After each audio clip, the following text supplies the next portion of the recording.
Welcome back to Anand education academy. AP police constable mains ఎగ్జామినేషన్లో భాగంగా ఈ వీడియో మనకు ఇండియన్ పాలిటీకి సంబంధించి కొన్ని ముఖ్యమైన క్వశ్చన్ రాష్ట్రం చూద్దాం. ఫస్ట్ క్వశ్చన్, క్రింది వాటిలో రాజ్యాంగబద్ధ సంస్థలను ఎంపిక చేయండి. కేంద్ర ఆర్థిక సంఘం, జాతీయ వెనుకబడతల కమిషన్, జీఎస్టీ కౌన్సిల్, అంతర్రాష్ట్ర మండలి, జాతీయ షెడ్యూల్డ్ కులాల కమిషన్.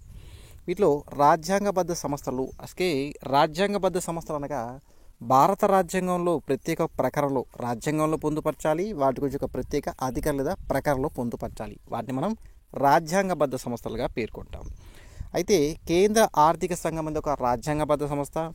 అలానే జాతీయ వెనుకబడతల కమిషన్ ఓబీసీ కమిషన్ ఒక రాజ్యాంగబద్ధ సంస్థ. జీఎస్టీ కౌన్సిల్ ఒక రాజ్యాంగబద్ధ సంస్థ. అంతర్రాష్ట్ర మండలి 263 ప్రకారం భారత రాష్ట్రపతి ఏర్పాటు చేస్తాడు, ఇది కూడా రాజ్యాంగబద్ధ సంస్థ. జాతీయ షెడ్యూల్డ్ కులాల కమిషన్ కూడా ఒక రాజ్యాంగబద్ధ సంస్థ. సో మనకు పైవన్నీ కూడా సరైనవే. మన ఆప్షన్ డి సరైనవుతుంది. ఇక్కడ నోట్ చూడండి, కేంద్ర ఆర్థిక సంఘంను ప్రతి 5 సంవత్సరాలకు ఒకసారి భారత రాష్ట్రపతి ఏర్పాటు చేస్తారు. అడుగుతాడు, కేంద్ర ఆర్థిక సంఘాన్ని ఎవరు ఏర్పాటు చేస్తారు? ఎవరు? భారత రాష్ట్రపతి. కేంద్ర ఆర్థిక సంఘం గురించి అధికరణ 280 తెలుపుతుంది. ఈ అధికరణ ప్రకారము ప్రతి 5 సంవత్సరాలకు ఒకసారి భారత రాష్ట్రపతి ఏర్పాటు చేస్తారు. అయితే మొదటి ఆర్థిక సంఘం 1951లో ఏర్పాటు చేశారు. అయితే మొదటి ఆర్థిక సంఘం యొక్క చైర్మన్ ఎవరు అంటే మనకు కేసీ నియోగి. ప్రస్తుతము 16వ ఆర్థిక సంఘం నడుస్తుంది. ఈ 16వ ఆర్థిక సంఘం చైర్మన్ లేదా ప్రస్తుత ఆర్థిక సంఘం చైర్మన్ మనకు అరవింద్ పనగారియా. అయితే ఈ ఆర్థిక సంఘం చేసే సిఫారసులను మనకు పార్లమెంటు ముందుంచే బాధ్యత రాష్ట్రపతిది అని మనకు అధికరణ 281 తెలుపుతుంది. అలానే జాతీయ వెనుకబడిన కమిషన్ ఓబీసీ కమిషన్ అంటారు. దీన్ని 1993 కమిషన్ చట్టం ద్వారా ఒక చట్టబద్ధమైన సంస్థగా ఏర్పాటు చేశారు. అయితే 2018లో అసలుకి ఈ 1993లో ఓబీసీ కమిషన్ చట్టం ద్వారా చట్టబద్ధ సంస్థగా ఏర్పాటు చేశారు. ఈ ఓబీసీ కమిషన్ కూడా మనకు అధికరణ 340 ప్రకారం భారత రాష్ట్రపతి ఏర్పాటు చేశారు. అయితే 2018లో వచ్చేటువంటి 102వ రాజ్యాంగ సవరణ ద్వారా రాజ్యాంగ హోదా కల్పించారు ఓబీసీ కమిషన్ జాతీయ వెనుకబడతల కమిషన్కి. గుర్తుపెట్టుకోవాలి, అధికరణ 338B తెలుపుతుంది రాజ్యాంగబద్ధ హోదా ఇచ్చినట్లు. అయితే ఓబీసీ కమిషన్లో మొత్తం సభ్యుల సంఖ్య 5 మంది ఉంటారు. ఇందులో ఒకరు చైర్పర్సన్, రెండో వారు వైస్ చైర్మన్, ముగ్గురు ఇతర సభ్యులు ఉంటారు. అయితే ప్రస్తుత ఓబీసీ కమిషన్ చైర్మన్ ఎవరు అంటారు? మనకు హన్సరాజ్ గంగారాం అహీర్. ఇది గ్రూప్ 2 మెయిన్స్ ఫిబ్రవరి 23 గ్రూప్ 2 మెయిన్స్ యొక్క బిట్ కూడా ఇవ్వడం జరిగింది. ప్రస్తుతం ఓబీసీ కమిషన్ ఎవరు? హన్సరాజ్ గంగారాం అహీర్. అయితే GST council goods and services tax వస్తు సేవల పన్ను అంటారు. దీన్ని వ్యాట్ యొక్క స్థానంలో మొత్తం పన్నులు కలిపి దీన్ని జీఎస్టీని ఏర్పాటు చేయడం జరిగింది. ఈ జీఎస్టీ కౌన్సిల్కు మనకు కేంద్ర ఆర్థిక మంత్రి చైర్మన్గా వ్యవహరిస్తారు. ప్రస్తుత ఆర్థిక మంత్రి ఎవరు? నిర్మలా సీతారామన్. కాబట్టి GST council chairman Nirmala Sitharaman గారు. ఈ జీఎస్టీ కౌన్సిల్ను 279A అధికారం తెలుపుతుంది. దీన్ని 2016లో 101 రాజ్యాంగ సవరణ చట్టం ద్వారా చేర్చారు ఈ జీఎస్టీ. ఓకేనా? ఏ అధికారం ప్రకారం మనకు 279A ఏంది జీఎస్టీ కౌన్సిల్ తెలుపుతుంది. ఈ అధికారం 2016 101 రాజ్యాంగ సవరణ చట్టం తెలుపుతుంది. అయితే జీఎస్టీ చైర్మన్ చెప్పారు, ప్రస్తుతం ఆర్థిక మంత్రిగా తెలుస్తుంది. అయితే ప్రతి సంవత్సరం జూలై 1ని జీఎస్టీ దినోత్సవాన్ని జరుపుకుంటారు. ఓకే, అయితే అలానే భారత రాజ్యాంగంలోని 263 ప్రకారం అంతర్రాష్ట్ర మండలి తెలుపుతుంది. ఈ అంతర్రాష్ట్ర మండలి కూడా ఏర్పాటు చేసేది ఎవరు? భారత రాష్ట్రపతి. అధికరణ 263 ప్రకారం. ఈ అంతర్రాష్ట్ర మండలి యొక్క విధి ఏంటి? మనకు ఈ అంతర్రాష్ట్ర మండలి యొక్క విధి ఏంటి? మనకు కేంద్రాల ఒకవైపు రాష్ట్రాల ఒకవైపు మధ్య తగులు ఉంటాయి కదా. రాష్ట్రాలకు మధ్య ఏదైనా వివాదాలు ఏర్పడినప్పుడు కానీ కేంద్రం ఒకవైపు రాష్ట్రాలకు వివాదాలు మనకు నిరోధించడానికి ఈ అంతర్రాష్ట్ర కౌన్సిల్ ఏర్పడుతుంది. ఈ అంతర్రాష్ట్ర కౌన్సిల్ చైర్మన్ ఎవరు అంటే మనకు భారత ప్రధానమంత్రిగా ఉంటారు. ఈ అంతర్రాష్ట్ర కౌన్సిల్ని 1990లో ఏర్పాటు చేశారు. నాటి ప్రధానమంత్రి విశ్వనాథ ప్రతాప్ సింగ్ ఉన్నారు. ఓకే, అయితే ఈ ఎస్సీ కమిషన్ను భారత రాష్ట్రపతి అధికరణ 338 ప్రకారం ఏర్పాటు చేశారు. ఇప్పుడు 338 ప్రకారం ఎస్సీ కమిషన్లో మొత్తం 5 మంది సభ్యులు ఉంటారు. ఒక చైర్మను, ఇంకొకరు వైస్ చైర్మన్, ఇతర సభ్యులు 3. 1990లో 65వ రాజ్యాంగ సవరణ ద్వారా SC/ST ఉమ్మడి కమిషన్ ఏర్పాటు చేశారు. ఇంతకుముందు SC/ST 2 కలిసే ఉండేవి 1990 నాటికి ముందుగా 65వ రాజ్యాంగ సవరణ ద్వారా. అయితే ప్రస్తుత ఎస్సీ కమిషన్ చైర్మన్ ఎవరంటే కిషోర్ మక్వానా. మన గ్రూప్ 2 మెయిన్స్లో ఇలా ఎస్సీ కమిషన్ ఎస్టీ కమిషన్ చైర్మన్ను మనకు జతపరచని ఇవ్వడం జరిగింది. గుర్తుపెట్టుకోవాలి. ఇవేనో ప్రస్తుత SC commission chairman Kishor Makwana. అయితే 2003లో చేసిన 89వ రాజ్యాంగ సవరణ ద్వారా మునుపటిగా ఉన్నటువంటి షెడ్యూల్డ్ కులాలు మరియు షెడ్యూల్డ్ తెగల జాతీయ కమిషన్ విభజించడం ద్వారా ప్రత్యేక షెడ్యూల్ తెగల జాతీయ కమిషన్ ఏర్పాటు చేయడం జరిగింది. 1990లో 65వ రాజ్యాంగ సవరణ ఉమ్మడి కమిషన్ 2 కలిపి చేశారు.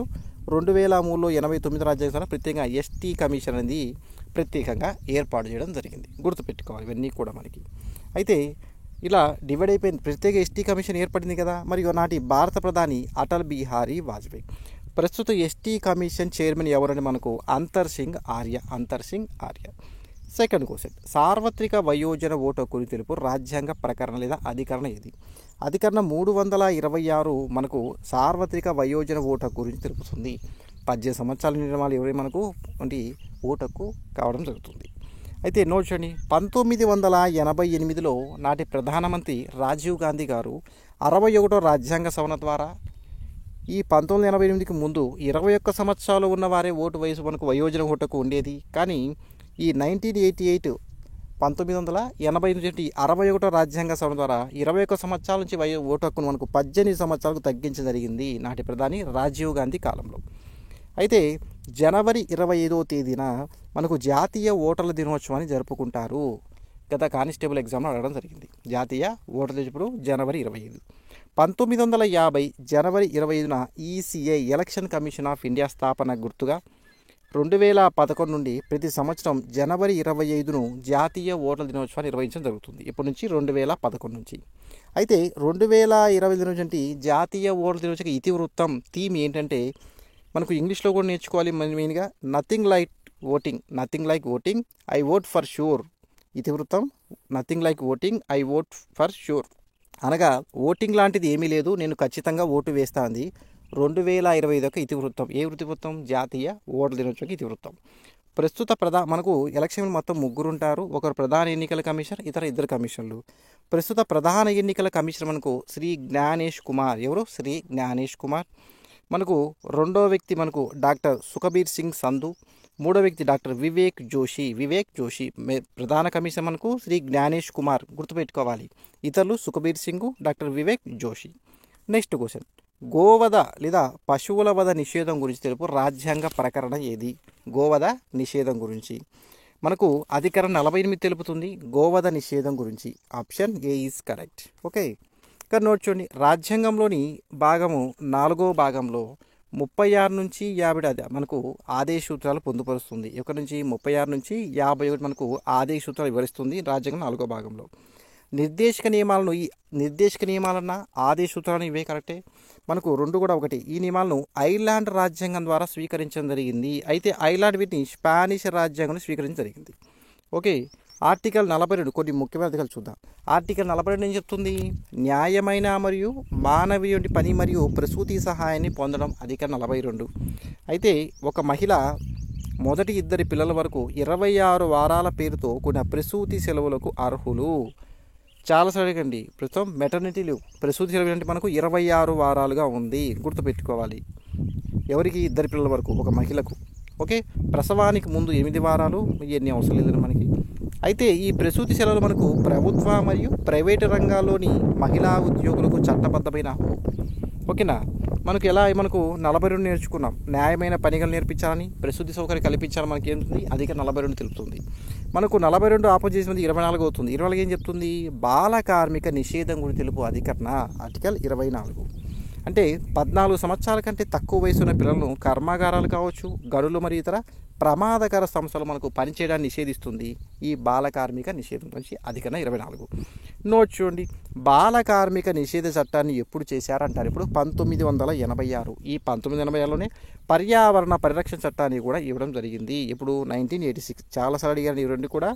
బాల కార్మిక నిషేధ చట్టం ఎప్పుడు? 1986. పర్యావరణ పరిరక్షణ చట్టం ఎప్పుడు? 1986. నెక్స్ట్ క్వశ్చన్, భారత రాష్ట్రపతి ఎవరి సమక్షంలో పదవీ ప్రమాణ స్వీకారం చేస్తారు?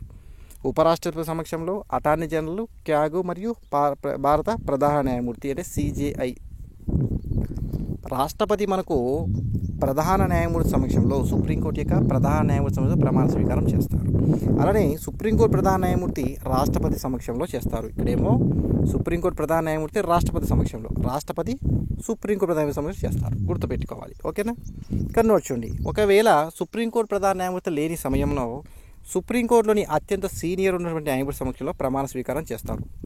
100%గా మనకి ఏం చెప్పాలంటే ప్రధాన న్యాయమూర్తి మాత్రమే చేయవలసి ఉంటుంది. ఓకే, అయితే రాష్ట్రపతి యొక్క పదవి ప్రమాణ స్వీకారం తెలుపు రాజ్యాంగ అధికరణ ఏది అంటే మనకు ఆర్టికల్ 60. ఈ ఆర్టికల్ 60 ప్రకారము భారత రాష్ట్రపతి లేదా భారతదేశ అధ్యక్షుడు మనకు సుప్రీంకోర్టు CJI నేతృత్వంలో ప్రమాణ స్వీకారం చేస్తారు. అయితే భారత రాష్ట్రపతి యొక్క పదవీ కాలం గురించి ఆర్టికల్ 56 తెలుపుతుంది. మరియు భారత రాష్ట్రపతి తొలగింపు లేదా అభిశంసన తీర్మానం తెలుపు అధికరణ ఆర్టికల్ 61. గుర్తుపెట్టుకోవాలి. 60 ప్రమాణ స్వీకారం, 61 తొలగింపు లేదా అభిశంసన తీర్మానం. పదవీ కాలం గురించి అధికరణ 56 తెలుపుతుంది.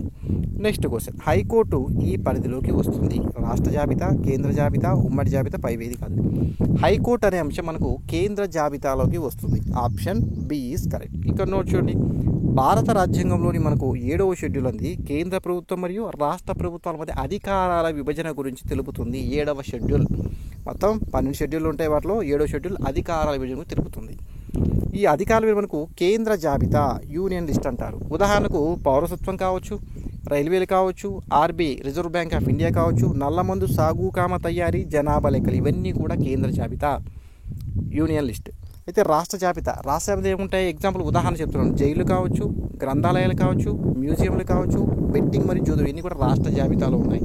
ఇవి గత గ్రూపులు అడిగారు, బెట్టింగ్ మరియు జూదం ఏ జాబితా అని. రాష్ట్ర జాబితా. నల్లమందు సాగు మనకు కేంద్ర జాబితా.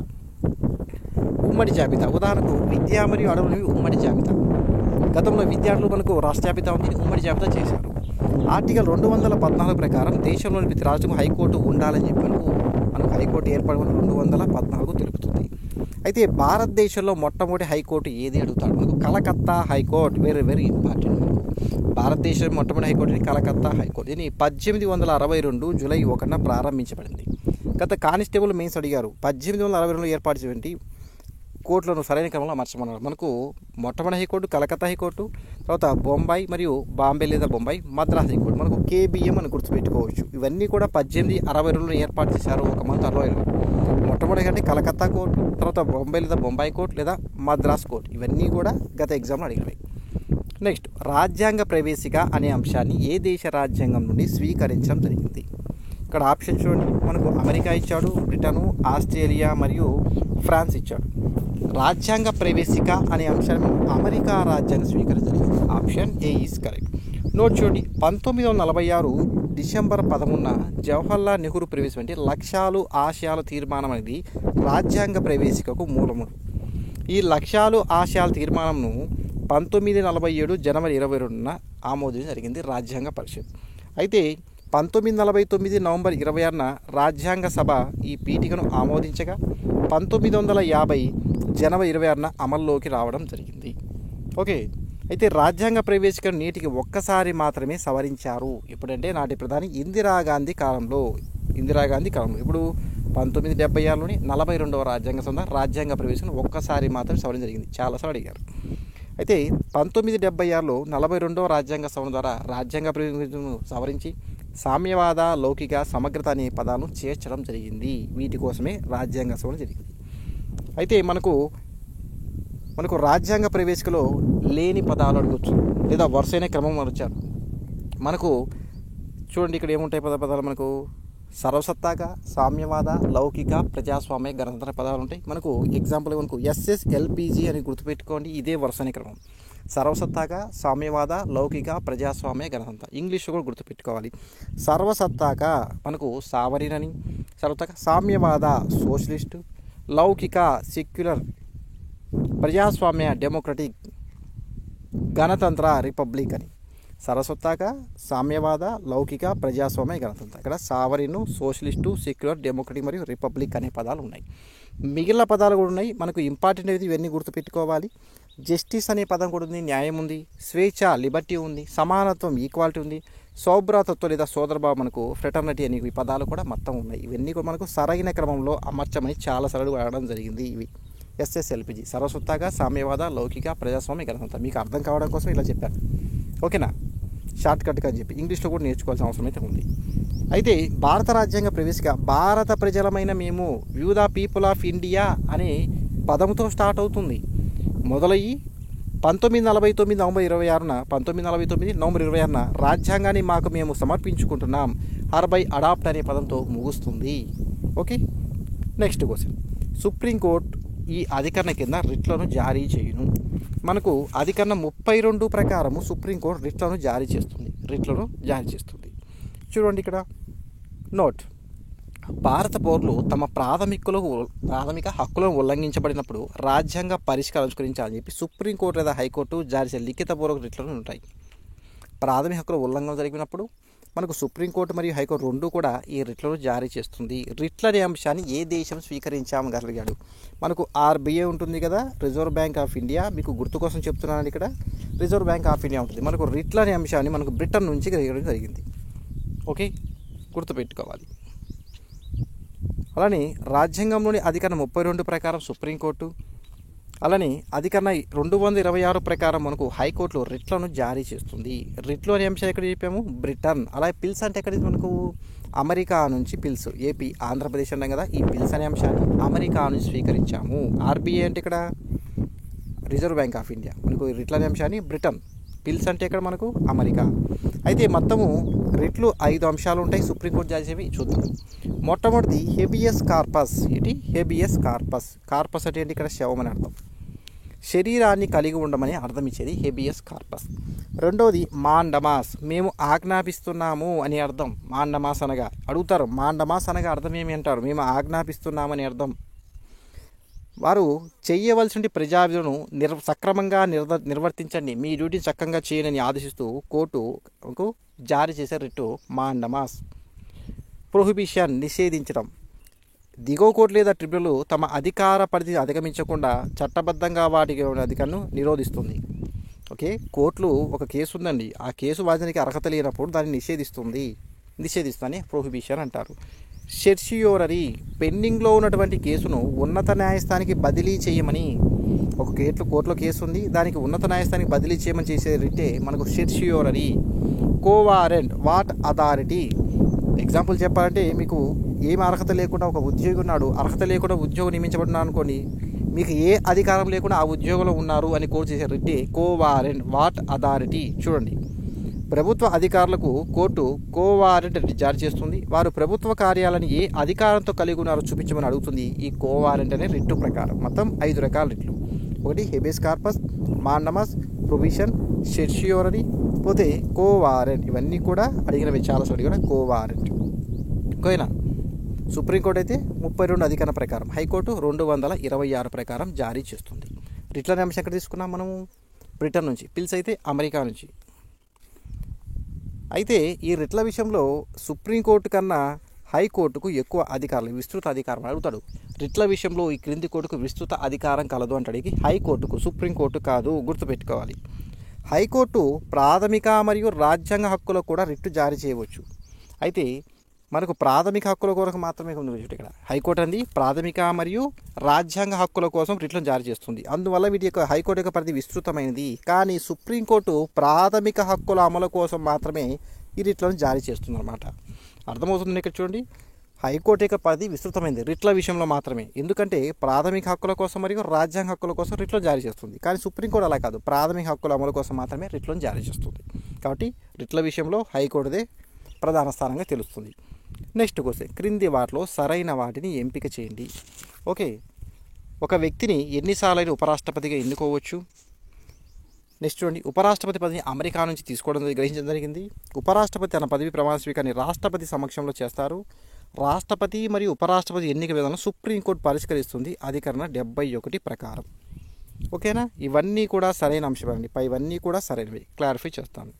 ఉపరాష్ట్రపతి పదవి ప్రమాణ స్వీకారం గురించి అధికరణ 69 తెలుపుతుంది. అయితే ఎలక్టోరల్ కాలేజ్ సభ్యులు ఒక తీర్మానంపై 10 మందికి తక్కువ కాకుండా, అయితే రాష్ట్రపతికి అయితే 20 మంది. ఎగ్జాంపుల్ అర్థమవుతుంది కదండి. పదవి ప్రమాణ స్వీకారం 69 తెలుపుతుంది. ఎలక్టోరల్ కాలేజ్ సభ్యులు ఒక తీర్మానంపై ఉపరాష్ట్రపతికి అయితే 10 మంది తక్కువగా సభ్యులు, రాష్ట్రపతికి అయితే 20 సభ్యులు సంతకం చేసి ఎన్నికైన తర్వాత 30 రోజుల్లో ఫిర్యాదు చేయాలి. అధికరణ 77(1) ప్రకారం చూడండి, రాష్ట్రపతి ఉపరాష్ట్రపతి ఎన్నికల వివాదాలు సుప్రీంకోర్టు పరిష్కరిస్తుంది. అధికరణ 71 వరకు. అది కూడా అంటే ఎన్నికల తర్వాత 30 రోజుల తర్వాత, ఇవాళ 1వ ఎన్నికలు అయితే జనవరి అనుకోండి, ఎగ్జాంపుల్ ఫిబ్రవరిలో పిల్లి వేయాలి, మనకు అప్లికేషన్ ఫిర్యాదు చేయాలి 30వ తారీఖు అట్లా నెల రోజులు లేదా 30 రోజుల తర్వాత ఫిర్యాదు చేయవలసి ఉంటుంది. ఎన్నికకు ముందు కాకుండా ఎన్నికల తర్వాత, ఎన్నికలు కంప్లీట్ అయిన తర్వాత. ఓకే, అదే ఉపరాష్ట్రపతి ఎన్నికలకి అయితే 10 మంది తక్కువ కాకుండా రాష్ట్రపతికి అయితే 20 మంది సభ్యులకు సంతకాలు చేయాల్సి వస్తుంది. అది కూడా ఎలక్టోరల్ కాలేజ్ సభ్యులు ఉండాలి. నువ్వు ఉన్నావు, నేను చేస్తా అంటే వీలు పడదు. ఒక ఎలక్టోరల్ కాలేజ్ అంటుంది, అది కన్నా 54 ప్రకారం ఆ ఎలక్టోరల్ కాలేజ్ సభ్యులు వేయాల్సి వస్తుంది. అసలు ఎలక్టోరల్ కాలేజ్ అంటే ఏంటి చూద్దాం. ఎలక్టోరల్ కాలేజ్ అంటే మనకు రాష్ట్రపతిని ఎన్నుకునే సభ్యుల యొక్క మండలి, రాష్ట్రపతిని ఎన్నుకునే సభ్యుల మండలి. ఎలక్టోరల్ కాలేజ్ గురించి మనకు రాష్ట్రపతి ఎన్నిక గురించి తెలుపుతుంది. ఈ రాష్ట్రపతి ఎవరు ఎన్నుకుంటారు, ఎలక్టోరల్ కాలేజ్ సభ్యులు ఎన్నుకుంటారు, అది కన్నా 54 ప్రకారం. అయితే రాజ్యసభ ఎన్నికైన సభ్యులు చూడండి, ఎలక్టోరల్ కాలేజ్ సభ్యులు ఎవరు ఉంటారు, రాజ్యసభకు ఎన్నికైన సభ్యులు అంటున్నాను. అంటే రాష్ట్రపతి చే 12 మంది సభ్యులు ఈలో సభ్యులు ఉండరు, కాలేజీలో సభ్యులుగా ఉండరు. రాజ్యసభకు ఎన్నికైన సభ్యులు, లోక్సభకు ఎన్నికైన సభ్యులు, రాష్ట్రాల విధానసభకు ఎన్నికైన సభ్యులు, మరియు ఢిల్లీ పాండిచేరి విధానసభకు సభ్యులు ఎన్నికైన సభ్యులు మాత్రమే ఇక్కడ నియమితులు కానివారు. అయితే ఎలక్టోరల్ కాలేజ్లో సభ్యులు కాని వారు ఎవరంటే 12 మంది నియమించబడతారు. రాజ్యసభకు వారు కారు, లోక్సభకు 2 ఉంటారు, వాళ్ళు కాదు. అదే ఇది రాష్ట్రం ఎమ్మెల్సీ సభ్యులు ఉంటారు, వారు కారు. అలానే రాష్ట్రాల శాసనం నియమించినటువంటి సభ్యులు ఉంటారు, ఒకరు, వాళ్ళు కూడా కారు. అలానే 6 మంది సభ్యులు నియమిస్తాడు గవర్నర్, వాళ్ళు కూడా ఇందులో ఎలక్టోరల్ సభ్యులు కాని వారు అడిగారు చాలాసార్లు. ఎలక్టోరల్ కాలేజ్ సభ్యులు ఎవరు ఉంటారంటే రాజ్యసభకు ఎన్నికైన సభ్యులు, లోక్సభకు ఎన్నికైన సభ్యులు, రాష్ట్రాల విధానసభలకు ఎన్నికైన సభ్యులు, ఢిల్లీ పాండిచేరి విధానసభలకు ఎన్నికైన సభ్యులు ఉంటారు. అయితే ఢిల్లీ పాండిచేరి కేంద్రపాలిత ప్రాంతాలు కదా, అంటే వీటికి రాష్ట్రపతి ఎన్నికల్లో ఓటు వేసే అధికారాన్ని 1992 70వ రాజ్యాంగ సవరణ ద్వారా కల్పించారు. ఇది 1995 జూన్ 1 నుండి అమలులోకి వచ్చింది. ఓన్లీ ఎన్నికైన సభ్యులు మాత్రమే, నియమించబడి ఉండరు. ఎగ్జాంపుల్ చెప్పాలంటే భారత రాష్ట్రపతి 12 మంది నియమిస్తాడు రాజ్యసభకు, వాళ్ళకు రాష్ట్రపతి ఎన్నికల్లో పార్టిసిపేట్ చేయడానికి వీలు ఉండదు. లోక్సభకి 2 నియమిస్తాడు, వాళ్ళు ఉండరు. అదే రాష్ట్రాల్లో 6 మంది నియమిస్తారు, వాళ్ళు కూడా ఉండరు. ఎమ్మెల్సీ సభ్యులు పార్టిసిపేట్ చేయడానికి వీలు లేదు, గుర్తుపెట్టుకోవాలి. నెక్స్ట్ క్వశ్చన్, క్రింది వాటిలో సరైన వాటిని ఎంపిక చేయండి. లోక్సభకు ఎన్నికడుకు వయసు ఎంత, 25 సంవత్సరాలు. అదే రాజ్యసభకి అయితే 30 సంవత్సరాలు. బడ్జెట్ను లోక్సభలో మాత్రం ప్రవేశపెట్టాలి. రాజ్యసభ బడ్జెట్ పరిశీలించి చర్చిస్తుంది. ఓటు వేసే అధికారం రాజ్యసభకు లేదంట. లోక్సభ అంది అశాశ్వత సభ, రాజ్యసభ అంది శాశ్వత సభ, ఇది సభ రద్దు అవ్వదు అంట. అధికరణ 324 ప్రకారం నూతన అఖిల భారత సర్వీసుల ఏర్పాటు ప్రతిపాదన రాజ్యసభలో ప్రవేశపెట్టాలి. ఇవన్నీ కూడా చూడండి, ఇవన్నీ కూడా పైవన్నీ కూడా సరైనవే. లోక్సభకు ఎన్నికల ఒక వయసు ఎంత, 25 సంవత్సరాలు ఉండాలి. రాజ్యసభకు పోటీ చేయడానికి వయసు 30 సంవత్సరాలు ఉండాలి. బడ్జెట్ అనేది లోక్సభలో మాత్రం ప్రవేశపెట్టాలి. రాజ్యసభ దాన్ని చర్చించి మనకు విచారిస్తుంది, పరిశీలిస్తుంది. అయితే ఈ బడ్జెట్పై ఓటు వేసే అధికారం రాజ్యసభకు ఉండదు, గుర్తుపెట్టుకోవాలి. లోక్సభ అనేది అశాశ్వత సభ, ఎప్పుడైనా రద్దు చేయవచ్చు, కానీ రాజ్యసభ రద్దు చేయడానికి అవకాశం లేదు, శాశ్వత సభ పెట్టాలి. ఇవన్నీ కూడా సరైన అంశమే అండి. ఓకే, 312 నుంచి రాజ్యసభకు తీర్మానం చేస్తే దాన్ని పార్లమెంట్ నుంచి కొత్తగా అంటే నూతన అఖిల భాషలు ఏర్పాటు చేస్తుంది. ఎగ్జాంపుల్గా ఐఏఎస్, ఐపీఎస్ ఉంటాయి కదండి, అలానే కొత్తగా ఏర్పాటు చేసి ఇండియన్ ఇంజనీరింగ్ సర్వీస్ ఏర్పాటు చేయ ప్రతిపాదనలో కలదు. కాబట్టి అధికరణ 312 అనుసరించి రాజ్యసభకు ప్రవేశపెడితే పార్లమెంట్ ఆ తీర్మానం అనుసరించి మనకు నూతన అఖిల భాషలు ఏర్పాటు చేస్తారు. సో ఇవన్నీ కూడా మనకు సరైన అంశంగా తెలుస్తుంది. ఓకే, నెక్స్ట్ క్వశ్చన్, భారత రాజ్యాంగంలోని ఏ ఆర్టికల్ గవర్నర్ నియామకానికి సంబంధించింది? ఆర్టికల్ 155 అనుసరించి భారత రాష్ట్రపతి గవర్నర్ను ఏర్పాటు చేస్తారు. Option A is correct. ఒక రాష్ట్ర గవర్నర్ నియమిస్తారు రాష్ట్రపతి, అధికరణ 155 అనుసరించి. అయితే రాష్ట్ర గవర్నర్ యొక్క నెలసరి వేతనం 3,50,000. ఇతర అలవెన్స్లు కూడా ఉంటాయి. ఆంధ్రప్రదేశ్ రాష్ట్ర యొక్క మొదటి గవర్నర్ సీఎం త్రివేది, చందులాల్ మాధవలాల్ త్రివేది. అయితే ఆంధ్రప్రదేశ్ రాష్ట్ర విభజనానంతరం 2014 డివైడ్ అయిపోయింది కదా ఏపీ తెలంగాణ. ఆ కాలం నాటి మొదటి గవర్నర్, విభజన అనంతరం గవర్నరు ఈఎస్ఎల్ నరసింహన్. అయితే ప్రస్తుత ఆంధ్రప్రదేశ్ రాష్ట్ర గవర్నర్ ఎస్ అబ్దుల్ నజీర్. ఎవరు? అబ్దుల్ నజీర్. నెక్స్ట్ క్వశ్చన్, భారతదేశంలో పంచాయతీరాజ్ వ్యవస్థను ప్రవేశపెట్టిన మొట్టమొదటి రాష్ట్రం ఇది?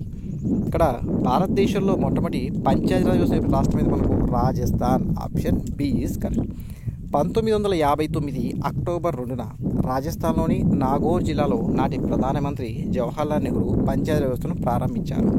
అయితే ఈ పంచాయతీ వ్యవస్థను ప్రారంభించిన రెండవ రాష్ట్రం ఆంధ్రప్రదేశ్. సంవత్సరం వరకు 1959 నవంబర్ 1, అక్టోబర్ 2, 1959 రాజస్థాన్, రెండోది ఆంధ్రప్రదేశ్. అయితే జాతీయ పంచాయతీ రోజు ఎప్పుడు నిర్వహిస్తారంటారు? ఎప్పుడు? ఏప్రిల్ 24. అయితే గ్రామ పంచాయతీల ఏర్పాటు గురించి తెలుపు రాజ్యాంగ అధికరణ 40 తెలుపుతుంది. ఓకే, స్థానిక స్వపరిపాలన పితామహుడుగా ఎవరిని పేర్కొంటారు? ఎవరు? Lord Ripon. Next question, parliament సభ్యుల యొక్క అనర్హతకు సంబంధించిన వివాదాలను ఎవరు నిర్ణయిస్తారు? ఓకే, ఇక్కడ చూడండి ఆప్షన్స్ ఏమి ఇచ్చారు. ఇలా పార్లమెంటు సభ్యుల యొక్క అనర్హతను ఎన్నికల సంఘం యొక్క సంప్రదింపులు జరుపుతున్నటువంటి రాష్ట్రపతి, వారికి అనర్హత నిర్వహించేవారు రాష్ట్రపతి. ఈ రాష్ట్రపతి ఎన్నికల సంఘాన్ని యొక్క సంప్రదించి వారి యొక్క తొలగింపు తీర్మానం ఉంటుంది. కాబట్టి ఆప్షన్ సి అవుతుంది. అయితే పార్లమెంటు సభ్యుల యొక్క అనర్హతను తెలుపు రాజ్యాంగ అధికరణ 130. రాజ్యసభ ఎంపీలు కావచ్చు, లోక్సభ ఎంపీలు కావచ్చు, గుర్తుపెట్టుకోవాలి. మానవుల యొక్క అక్రమ రవాణా నిషేధం గురించి పేర్కొన్న రాజ్యాంగ ప్రకరణ ఏది? మనకు అధికరణ 23 తెలుపుతుంది. మనకు అక్రమ రవాణా నిషేధం గురించి అధికరణ 23 తెలుపుతుంది. 24 ఏం చెప్తున్నాను? అక్రమ రవాణా నిషేధం 23, బాలకార్మిక నిషేధం వచ్చి 24 తెలుపుతుంది. ఓకే, అయితే ఈ మానవుల అక్రమ రవాణాతో పాటుగా వెట్టి చాకిరి నిషేధం, బేగార్ మరియు మానవుల యొక్క క్రయ విక్రయాల నిషేధం, జోగిని వ్యవస్థ నిషేధం, దేవదాసి వ్యవస్థ నిషేధం, అలానే స్త్రీలను పిల్లను వ్యభిచార వృత్తిలోకి బలవంతంగా తీసుకురావడం, బలవంతంగా పని చేయించడం లేదా భిక్షమెత్తించడం, ఒక పనికి ఇవ్వాల్సిన మొత్తానికంటే తక్కువ మొత్తంలో డబ్బులు ఇవ్వడం, ఇవన్నీ కూడా మనకు ఈ అధికరణ 23 తెలుపుతుంది. వెట్టి చాకిరి నిషేధం అవన్నీ కూడా తెలుపుతుంది. ఓకే, ఇవన్నీ కూడా ఇంపార్టెంట్. వెట్టి చాకిరి నిషేధం గురించి తెలుపుతుంది. ఓకే, నెక్స్ట్ క్వశ్చన్, భారత రాష్ట్రపతి యొక్క నెలసరి వేతనం ఎంత? భారత రాష్ట్రపతి నెలసరి వేతనం 5 లక్షల రూపాయలు. So option A is correct. అయితే ఉపరాష్ట్రపతి యొక్క వేతనం ఎంత? 4 లక్షల రూపాయలు అవుతుంది. గవర్నర్ యొక్క వేతనం ఎంత? ఒక రాష్ట్ర గవర్నర్కి 3,50,000 ఇలా ఉంటుంది. ఇక్కడ నోట్ చూడండి, రాష్ట్రపతి వేతనం 5 లక్షల రూపాయలు ప్లస్ అలవెన్సులు కూడా ఉంటాయండి. అలవెన్సులు మనం ఉంది కదా. ఉపరాష్ట్రపతి యొక్క వేతనం 4 లక్షల రూపాయలు. అదే గవర్నర్ యొక్క వేతనం 3,50,000. ప్రధాని కావచ్చు, సుప్రీంకోర్టు ప్రధాన న్యాయమూర్తి కావచ్చు 2,80,000. అలానే సుప్రీంకోర్టు ఇతర న్యాయమూర్తులు మరియు హైకోర్టు ప్రధాన న్యాయమూర్తులు, ప్రధాన ఎన్నికల కమిషన్, కేంద్ర ప్రధాన ఎన్నికల commission, tag control attorney general, union public service commission chairman, attorney general యొక్క 2,50,000 మరియు హైకోర్టు ఇతర న్యాయమూర్తులకు 2,25,000 ఉంటుంది. ఇక్కడ కన్ఫ్యూజ్ అవ్వాల్సిన అవసరం లేదు.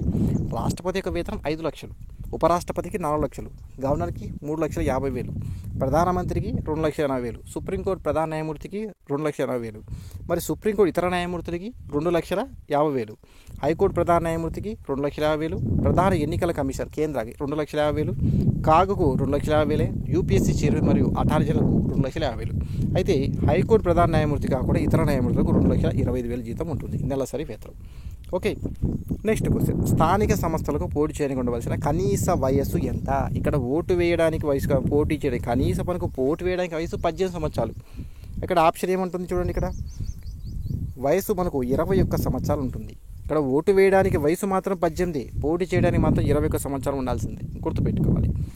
నోట్ చూడండి, ఇక్కడ మన ఆన్సర్ ఏమవుతుంది? ఆప్షన్ సి అండి, గుర్తుపెట్టుకోవాలి. నోట్ చూడండి, అయితే ఒక ఎమ్మెల్యేగా పోటీ చేయాలి, నువ్వే ఉన్నావు. శాసనసభ సభ్యుడిగా పోటీ చేయాలంటే ఉండవలసిన వయసు 20 సంవత్సరాలు. అలానే లోక్సభ సభ్యుడిగా ఎంపీగా పోటీ చేయాలని వలసిన వయసు 25 సంవత్సరాలు. ఇక్కడ నేను చెప్పే 21 సంవత్సరాలది స్థానిక సంస్థలకు, పంచాయతీ 21. ఎమ్మెల్యేగా లేదా ఎంపీగా, ఎమ్మెల్యే అంటే మనకు ఎమ్మెల్యే శాసనసభ సభ్యుడు కావచ్చు, ఎంపీ కాదు లోక్సభకు అయితేనే 20 సంవత్సరాలు. అలానే శాసన మండలి సభ్యులు ఎమ్మెల్సీ, అలాగని రాజ్యసభ సభ్యుడు ఎంపీగా మనకు 30 సంవత్సరాలు ఉండాలి.